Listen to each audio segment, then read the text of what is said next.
Exercise. The physical therapist can't get up in here in front of you guys and not talk about exercise, right? Okay. So, what kind of exercise do you, just tell me, shout out, what kind of exercise does everybody like to do? Walk. Walk. Good. What else? Anything else? Swim. Weights. Zumba. Who said Zumba? Ooh, nice. Good for you. What else? Yoga. Yoga. Pilates. Anybody do Pilates? No? But it's not enough. It's not enough. It's not enough to go to yoga 3 times a week, or swim 3 times a week, or walk 2 miles every day, and then go home and rest and say, I've done my exercise for the day. You have to be in motion. Our bodies were designed to be in motion. It's important to be moving whenever you can. Of course you have to rest. You don't have to be in constant movement. But I tell you this story about a patient of mine, and I hope her story inspires you, because it inspires me. I worked with a woman who raised 4 children. Her husband died and left her on a farm with 4 kids.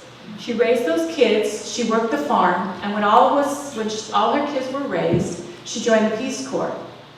And while she was in the Peace Corps, she was in Africa, and she'd been in the Peace Corps for about a year. She was in the bathroom and she fell between the toilet and the wall and broke her neck.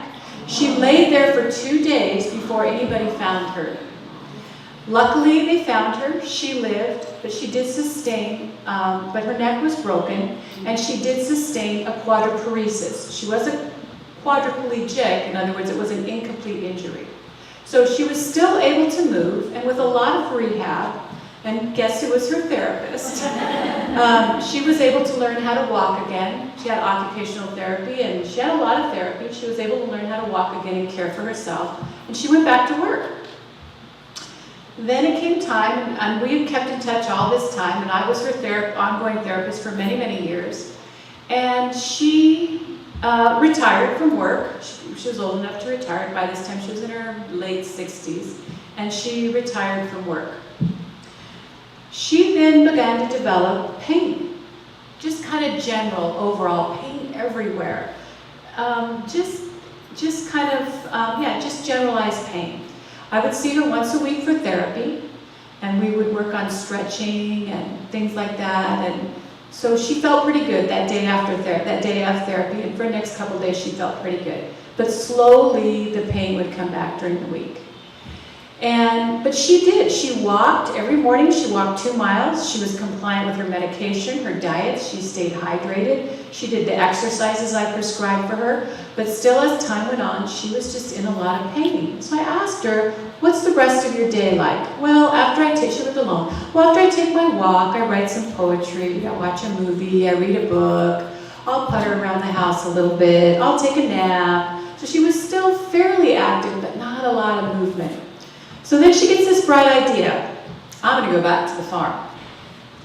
Really, Carolyn? You're going to go back to farming? She can't open and close. Her hands are like claws. You're going to go back to farming, really? Yes, I'm going back to the farm. So by this time, she's in her early 70s, and she gets in her car, and she drives by herself. And this is before cell phones. She drives by herself across country.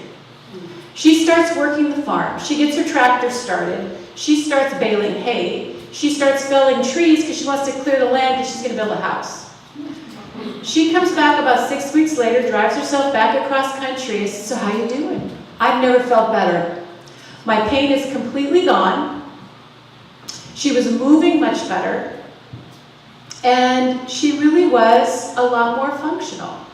And I tell you that story just to illustrate the point that, yes, it's important to have some exercise that you do each day, but it's more important to keep moving throughout the day and to have whatever you do be functional. Okay?